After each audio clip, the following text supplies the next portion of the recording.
Okay, now we're going to talk about our four-part value steps, and this is also found in your RapidViz book here on page, drum roll please, 72. You can see how we've got a four-part step in, which means our value steps are going to be a little broader than what you might have learned in your drawing and composition class, where you're doing a 10-part value step. But your 1 is going to be your lightest values, moving to 10, which is your darkest values, and you're going to do this little code, which is going to help you render these shapes here on page 72 for one of your exercises. So the code is 1 is where the light hits directly. So if you look at the top of the cube, that will be your 1. And that's white paper, leaving this area white, or at darkest, maybe adding a 10% valued marker. And then you're also going to try to use a fine line on those edges that are facing the light. 2 is side. This is facing side to the light. So you're going to do medium line weight and a 20 to 30% value. And 3 is where it's facing away from the light. So see if the light's coming this direction, this plane's facing away. That's going to be your 40 to 60% values. And let me turn this down a little bit, my music's going a little crazy. And then finally 4 is block. This is where you're going to add your darkest values and your reinforcing. So this is where you'll add your darker line weights as well. Okay, so that's your 4-part value step. Again, where it's getting hit directly with 1, you'll use it white to 10%, leaving the paper white to 10% value. 2, 20 to 30%, sometimes 40, 3, 40 to 50, 60, even to 70, and then where it's block 90 to reinforcing. Okay, so how does that translate to rendering something? So let's say if I've got a cube here,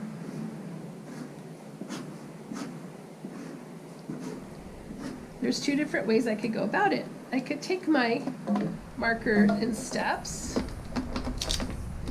okay, and I'm going to leave the top light white, so now I'm going to take my medium, my next darkest,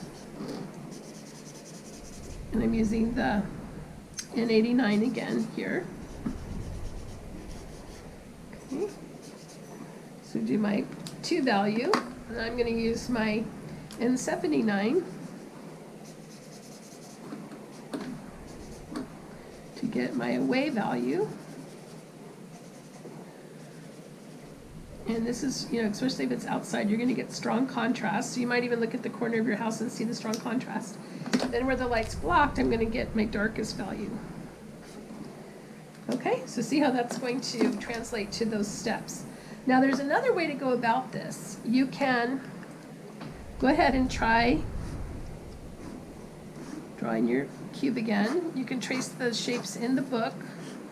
This is RapidViz page, what page is it? 71 and 72. Okay, so notice I drew the cube again. Now on this one, I'm just going to use the same marker. So I'll show you what I mean by that. So I'm going to go ahead and take that light one, do a wash on the side. Now I'm going to do the same marker on the away side, because the light's coming this way. So I've got my 1, 2. Now I'm trying to develop 3. Now if you're doing this technique, you might want to add another piece of flimsy so you don't transfer marker down to your table. But what I'm going to do now is flip the paper. And again, the light's coming this way, so here's my away side. I'm going to put another coat of the very same marker on the back. And this is what we're going to do to be able to do more variety with our markers. Okay? So see how that still creates a very nice subtle value change, just using the one marker for all of it. And then I'm still going to use my darkest marker to create that little shadowing underneath the cube. Okay, and then I'm going to use my sign pen to reinforce. And voila, there is your 4-part value step. Okay? In Zoom, we're going to do this RapidViz page 71. Part 2. So now I'm going to try using the cooler gray markers. Now it's really important to organize your markers before you start. So I've got my N95, which is the lightest, ranging to my N35, which is the darkest, and the different steps in between, okay? And I want to think about then if I'm doing the sphere, see how I'm going to get that rounded highlight. So I'm going to start with the lightest one here. Again, my light's coming this direction. And I'm going to create a circle here and a little crescent so I don't forget and go into that with marker. I want to keep that light. So now I'm going to go to my next darkest. Make sure I got my order right. Oopsie, I grabbed the wrong one. That's why it's important to organize. So now I'm going to go to my N75 and start to work. You can also use the side of the tip too. I'm working the value down. Now see how I'm making it seem like my hand's running around the sphere by doing long swooping strokes. Okay, so now I'm going to go to my next darkest one, N65.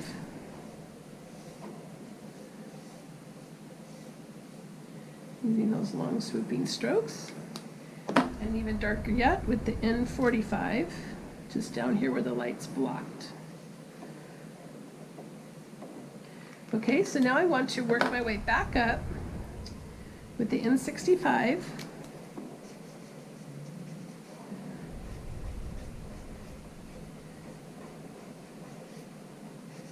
So I'm trying to bring the light coming through. Now going back to the N75.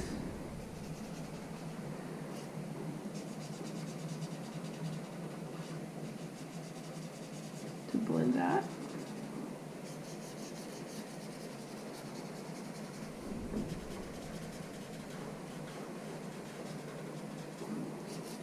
We're going to get that highlight a little softer down here. So I'm trying to bring that back up. And now I'm going to go back to the lightest one and use that to blend it back up to the highlight. Okay, so your idea is to try to get a gradation going from light to dark on that sphere. So same thing on the cylinder. If I think about the light coming here, creating this band of light, I'm going to start with the lightest one. Again, the N95, and I'm going to define where I want those white highlights. So again, I have my primary highlight and my secondary highlight here. And notice when you have a cylinder, the, what am I trying to say? The values go vertically.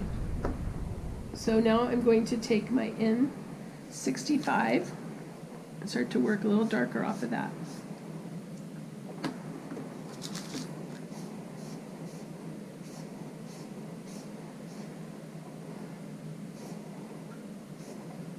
Okay, this should help you too with your homework.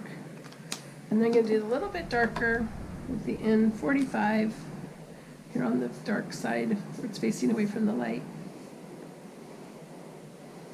So I'm using my full arm movement to try to get that to straight down.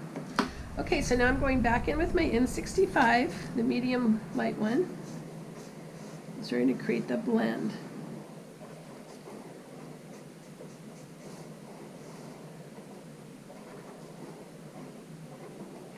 Okay, and now I'm going to blend the whole thing out more with the N95. So I can bring it up to this highlight. Create a softer transition here.